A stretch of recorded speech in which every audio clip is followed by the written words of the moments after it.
ప్రతి విజయం వెనుక ఉంటుందో మహిళ వెలుగుల్ని పంచి కరిగే కొవ్వొత్తిలా ఆ వెలుగే సత్యం శివం గుర్తిస్తే నీదే జయం ఒక మగువ శాపంతో పసివాడే గగనం ఒక మహిళా శపథంతో కొణికింది భువనం మధురం నీ చరిత్రం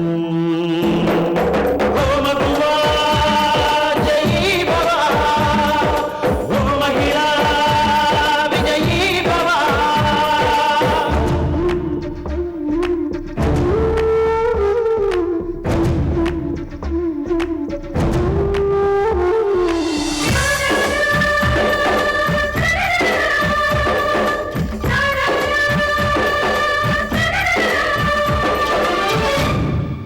ఒట్టి మాటతో ఒక్కనాటికి రాదు రాదు జయము చిత్తశుద్ధితో చెమట ఊచితే అందదా విజయము పిడుగురాలిన అడుగు ముందుకు వేయుడే ధైర్యము మనసు చూపిన మార్గ మొదలక సాగని పయనము అంతులేనిది నీ సహనము సాటిలేనిది నీ త్యాగము బతుకు బాటలో ఎన్ని వెతుకులాటలో మలుపు మలుపున ఎన్ని ఆటుపోటులో గెలుపే నీ ధ్యేయం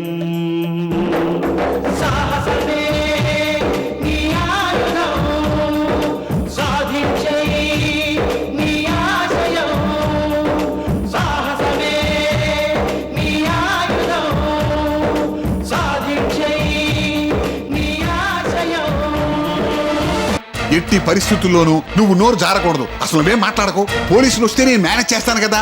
నేను వెళ్ళి రూమ్ బిల్ సెటిల్ చేసుకొస్తాను. నువ్వు రెడీగా ఉండు.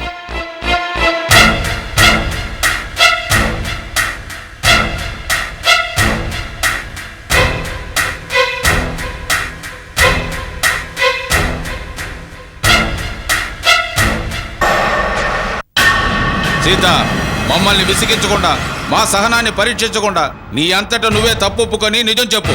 అప్పుడు నిన్నేం చెయ్యం. లేకపోతే చిత్రహింసలు తప్పవు. మధ్యలో సైనైడ్ కలిపింది నువ్వే కదూ? కాదు, నాకేం తెలీదు. 16 మంది అమాయకుల చావులకు కారకురాలు నువ్వే కదూ? నేను కాదు. సీత, ముందే చెప్పాను మా సహనాన్ని పరీక్షించొద్దని. నిజం ఒప్పుకోవడం అన్ని విధాలా మంచిది. నాకేం తెలియదని చెప్తున్నాను ఎస్ఐ, సార్. ఈ పని కానివ్వండి. Yes sir.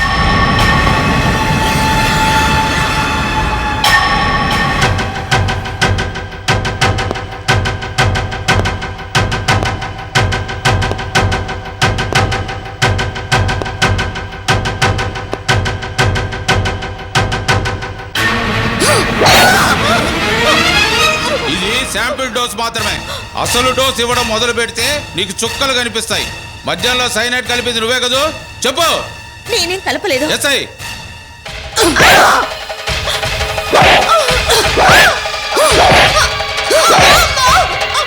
చెప్పు. నిజం చెప్తావా లేదా?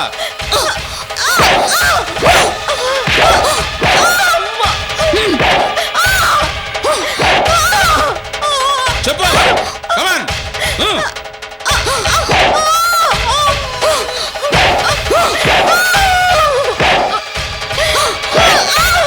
చెప్పు. చెప్పు.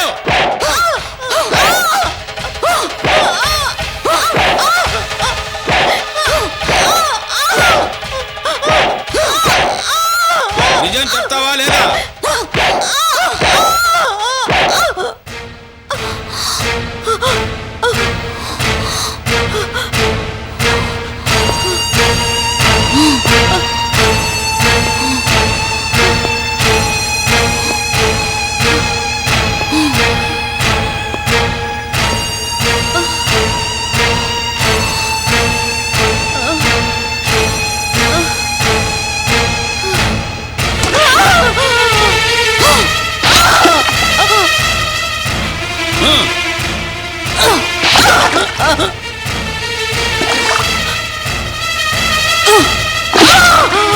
సీత, మొండికెత్తి లాభం లేదు. కరెంట్ షాక్ ఇచ్చి నీ చేత నిజం కక్కించగలవు. ఆ పరిస్థితి తెచ్చుకోకుండా నేరం ఒప్పుకో.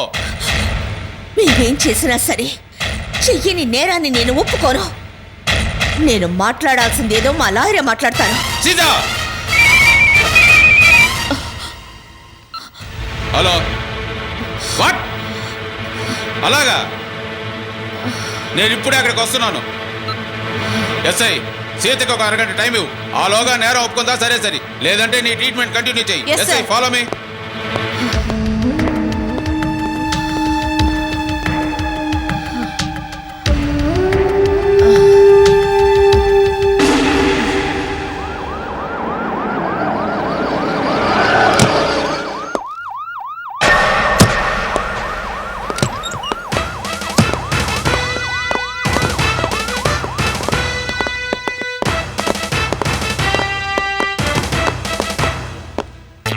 నమస్కారం సార్. నమస్కారం సార్. మామ అల్లుళ్ళు ఇద్దరు ఇన్నాళ్ళు కనిపించకపోయారు, ఎక్కడికి వెళ్ళినట్టు? ఢిల్లీ వెళ్ళాం సార్. పనేంటో? పర్సనల్ పని మీద సార్. పర్సనల్ పనా? అవును సార్. అంటే ఇక్కడ జరిగిన విషయాలు ఏవి మీకు తెలియవు అన్నమాట. ఎందుకు తెలియదు సార్, పేపర్లో చదివాం, అందుకే భయపడి రాకుండా అక్కడే ఉండిపోయాం. ఏమయ్యా పెద్ద వేషాలు వస్తున్నావా? భయపడి ఢిల్లీకి వెళ్ళిన వాడివి ఇప్పుడు ఎలా వచ్చావు? ఎంతకాలం అక్కడ ఉంటాం సార్, పైగా తీసుకెళ్లిన డబ్బులు కూడా అయిపోయినాయి. నువ్వు చెప్పడమే గాని నీ అల్లుడేంటి సైలెంట్ గా ఉన్నాడు? ఏం మాట్లాడొద్దని ముందుగా ప్రిపేర్ చేసావా? అబ్బే అదేం లేదు సార్, మాట్లాడాలడు. ఏం మీకు మాట్లాడమంటావు? తెలిసిన తెలుగులోనే మాట్లాడాలి. బలరాం, ఇంతకాలం మీరిద్దరూ ఢిల్లీలో ఉన్నారంటున్నారు, మరి వ్యభిచారం కేసులో మీ అల్లుడు అరెస్ట్ అయ్యాడు కదా, దానికేమంటావు? పైగా లాడ్జి దగ్గర నువ్వు కనిపించావని మూర్తి చెప్పాడు. సార్ ఆ మూర్తి మాటలు నమ్మకండి సార్, వాడు చెప్పే జాతకాలు తప్పే, మాటలు తప్పే. వాడికి మాకు పడదు సార్, ఎట్టాగైనా మమ్మల్ని ఇరికించాలని చూస్తున్నాడు సార్. మీరు గాని మీ పోలీసులు గాని నన్ను గాని మాలుడు గాని చూశారా సార్? చూశానని ఆ మూర్తి ఒక్కడే కదా చెబుతున్నాడు, ఇంకెవడన్నా చెప్పాడా సార్? మరి బ్రోతల్ కేసులో అరెస్ట్ అయింది ఇతనే అబ్బే కదా? లేదు సార్, అమ్మ తోడుగా మేము ఇక్కడ లేవు, ఢిల్లీలో ఉన్నాం. సరే, మీరు ఎక్కడున్నది తరువాత తెలుస్తాను. మీ కూతురు సీత ఇప్పుడు మా కస్టడీలో ఉంది. చావగొట్టినా నేరం ఒప్పుకోవడం లేదు, నిజం చెప్పడం లేదు. మీరిద్దరూ స్టేషన్కి వచ్చి సీత నిజం ఒప్పుకునేలా చేయండి, లేదంటే మీ ఇద్దరి పార్టీలు కూడా లూజ్ అయిపోగలవు, జాగ్రత్త.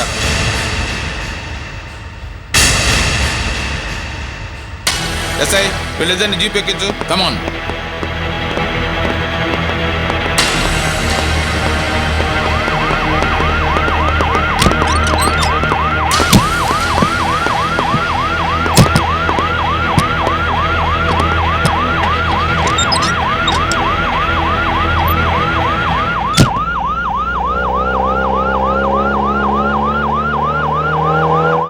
నిజం చెప్పు, నేరం ఒప్పుకో. మద్యంలో సైనైడ్ కలిపింది నువ్వే కదూ? కాదు కాదు కాదు.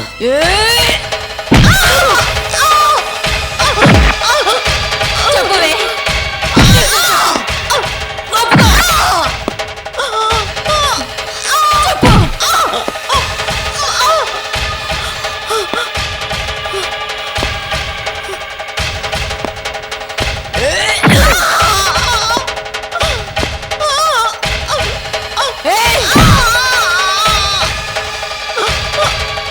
చెప్పు, నిజం చెప్పు. చెప్పు, చెప్పవే. చెప్పు, నిజం చెప్పవే. చెప్పవే, నిజం చెప్పు.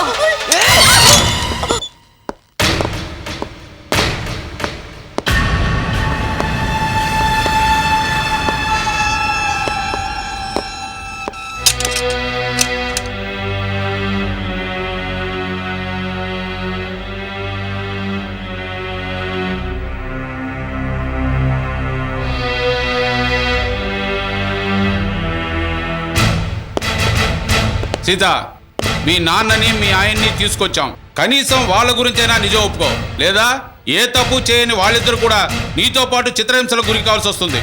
చెప్పు, మద్యంలో సైనైడ్ కలిపింది నువ్వే కదూ? నేను కాదు, నాకేం తెలీదు. మీరు నన్నేం చేసినా సరే. చూసావటయ్యా నీ కూతురు పొగరుమోత్తాను? పొగరమూత్తనం కాదు సార్, వ్యక్తిత్వం సార్. గాడిద గుడ్డే కాదు, నీ కూతుర్ని వెనకేసుకుని రాకు. వెనకేసుకు రావట్లేదు సార్, అది ఉత్తమాయకురాలు సార్, దానికి ఏమీ తెలియదు. అనవసరంగా దాన్ని డార్క్ రూమ్ లో పెట్టి ఈ లేడీ పోలీసుల చేత కొట్టించకండి సార్. కావాలంటే నన్ను అరెస్ట్ చేసి ఆ చిత్రహింసలు ఏవో నన్ను పెట్టండి సార్. ఏయ్, నువ్వంత త్యాగం చేయాల్సిన అవసరం లేదు, కానీ తప్పు ఒప్పుకోమని నీ కూతురికి చెప్పు. ఒప్పుకోకపోతే నీకు నీ అల్లుడికి వరుస పెట్టి కోటింగ్ ఉంటుంది. మిస్టర్ బలరాం, మీ ఇద్దరికి 20 నిమిషాలు టైం ఇస్తున్నాను.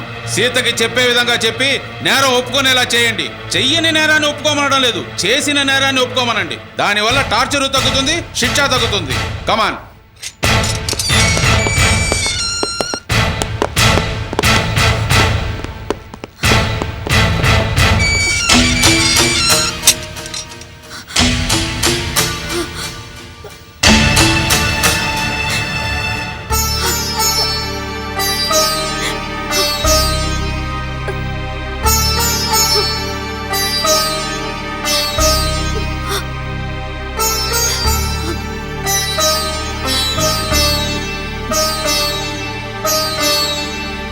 అమ్మా సీత, సీత ఏంటిది? మద్యంలో సైనైడ్ కలిపింది నువ్వా?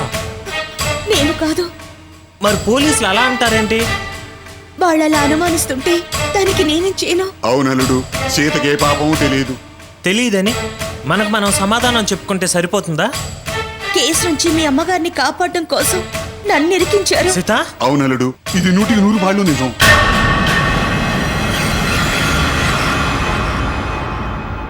నన్ను అరెస్ట్ చేసి చిత్రహింసలు పెడుతున్నందుకు నేనేం బాధపడడం లేదు. ఇలా ఎంత కాలమైనా ఎన్ని విధాలుగా చిత్రహింసలు పెట్టినా అనుభవించడానికి నేను సిద్ధంగా ఉన్నాను. కానీ నా గురించి మీరు బాధపడకూడదు. మీరు మా నాన్న అరెస్ట్ కాకూడదు. నాదే ఉందమ్మా, నేను ఏమైపోయినా పర్వాలేదు, కానీ అల్లుడికి మాత్రం ఏమీ కాకూడదు. నువ్వు చూస్తే ఇలా చెప్తున్నావు. నేరం ఒప్పుకునేలా చేయమని పోలీసులు మమ్మల్ని తీసుకొచ్చారు. ఏం చేయాలో మాకేమీ అర్థం కావటం లేదు. నాన్న, అమ్మా, అమ్మని చూడాలనుంది. ఒక్కసారి అమ్మని బాబుని తీసుకురావా? అలాగేనమ్మా, డిఎస్పీ గారి పర్మిషన్ తీసుకుని తప్పకుండా తీసుకొస్తాను. ఏవయ్యా బలరాం, నీ కూతురు నేరం ఒప్పుకుందా? అయ్యా డిఎస్పీ గారు, తమరు ఏమీ అనుకోనంటే నాదో చిన్న మనవి. నా కూతురు నిర్దోషండి. మేము ఎంతగా అడిగినా తను ఈ నేరం చేయలేదనే అంటోంది. మీరెన్ని చిత్రహింసలు పెట్టినా నేరం ఒప్పుకోలేదు అంటే మీరే ఒక్కసారి ఆలోచించండి. తమ సర్వీసులో ఎన్నో కేసులు చూసుంటారు. నా కూతురు చెప్పింది నమ్మండి సార్. వీరాచారి చెప్పిన మాటలు నమ్మి నా కూతుర్ని హింసించకండి సార్.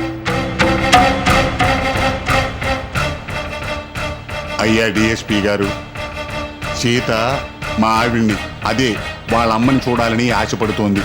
తమరు పర్మిషన్ ఇస్తే నేను వెళ్ళి తీసుకొస్తాను. దయచేసి సహాయం చేయండి సార్. సరే, ఇది ఒకందుకు మంచిదే. మీ ఆవిడ చేతైనా సీత నిజం ఒప్పుకునేలా చేస్తాను. వెళ్ళి తీసుకురా.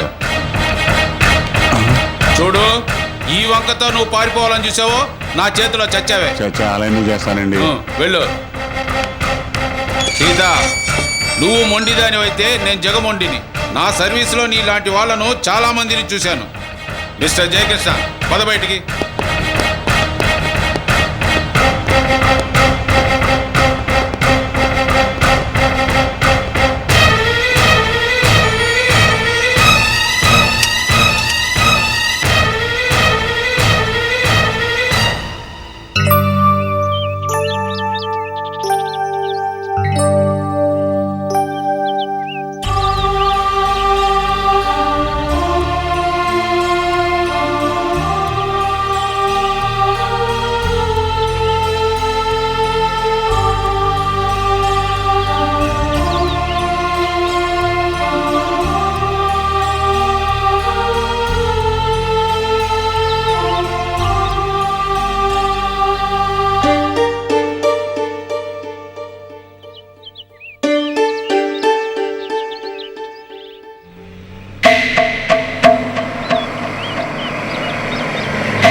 ఏమండి, ఎలా ఉన్నారు? నువ్వెలా ఉన్నావు లక్ష్మి? అడే తాత, అరే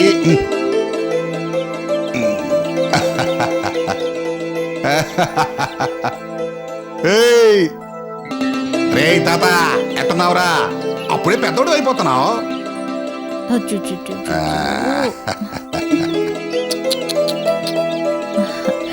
మన వాళ్ళంతా ఎలా ఉన్నారు?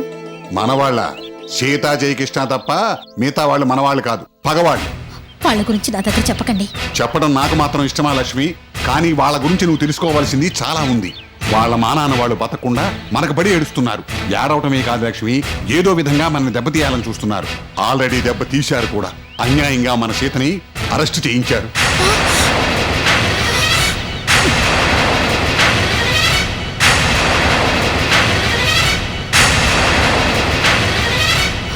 ఏమిటండి మీరు అనేది? సీతను అరెస్ట్ చేయించారా? అవును లక్ష్మి, దేనికి అరెస్ట్ చేయించారండి? అదంతా ఒక పెద్ద కథ. లక్ష్మీ గార్మెంట్స్, లక్ష్మీ నిలయం మనం సొంతం చేసుకున్నామన్న ఈర్ష్యతో వాళ్ళు ఏం చేశారో తెలుసా? మన మాజీ కోడలు ఇందు, మీ వదిన శాంతి మన ఇద్దరిని దెబ్బతీయడానికి ఘోరమైన పన్నాగం పన్నారు. బ్రాందీ షాపులో సైనిడ్ కలిపిన బ్రాందీ అన్నారు. 16 మంది అమాయకులు చచ్చిపోయారు.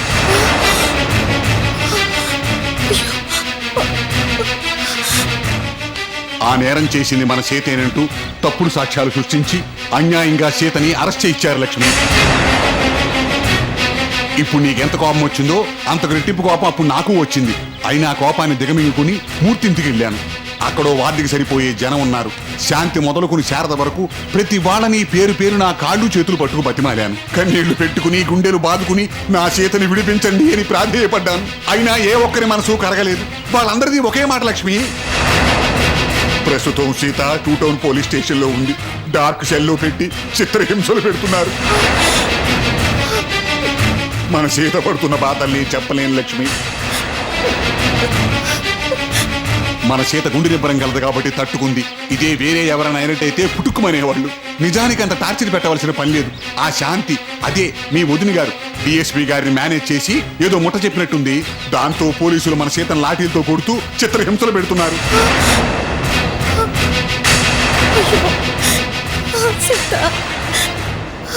లక్ష్మి, నిన్ను తన బిడ్డని చూడాలని సీత తెగ ఆరాట పడుతోంది. డిఎస్పీ గారి పర్మిషన్ తీసుకొచ్చాను. రా లక్ష్మి, వెళదాం. వాళ్ళంతా కలిసి నా కూతుర్ని అరెస్ట్ చేయించి చిత్రహింసలు పెట్టిస్తారా? వాళ్ళు మాత్రం హాయిగా ఉంటారా? వాళ్ళని వదలను. నా కూతురికి చేసిన దానికి అంతకంతా చేస్తాను. ఉండండి, వస్తాను.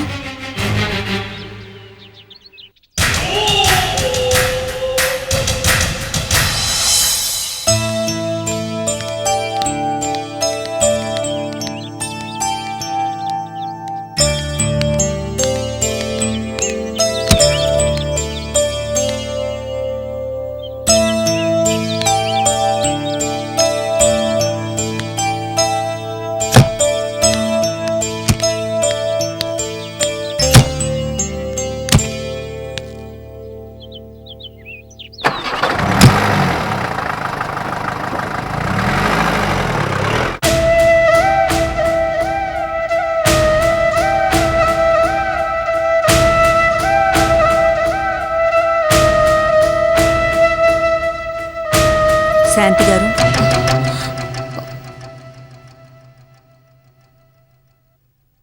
శాంతి గారు, నేను మిమ్మల్ని ఒకటి అడగాలనుకుంటున్నాను. దాచకుండా మీరు నాకు ఆ నిజం చెప్పాలి. ఏంటది? మీరు నాకు రాసిన లెటర్లో నేను శిక్ష అనుభవించి వచ్చాక మీకు నిజం చెప్తాను, అది మీలోనే దాచుకోండి, ఎవరికీ చెప్పటానికి వీల్లేదని రాశారు. అదే విషయం ఇందు అడిగినప్పుడు సంబంధం లేని కప్పదాటి సమాధానాలతో తప్పించేసుకున్నారు. దయచేసి నిజం చెప్పండి. మీరు నాతో చెప్పాలనుకున్నదేమిటో ఇప్పుడు చెప్పండి. దేవుడి దయ వల్ల మీకు జైలు శిక్ష తప్పింది. ఇప్పుడు మన ఇద్దరం తప్ప మూడో వ్యక్తి ఎవరూ లేరు. దయచేసి మీరు చెప్పదలుచుకున్నదేమిటో నిర్భయంగా చెప్పండి.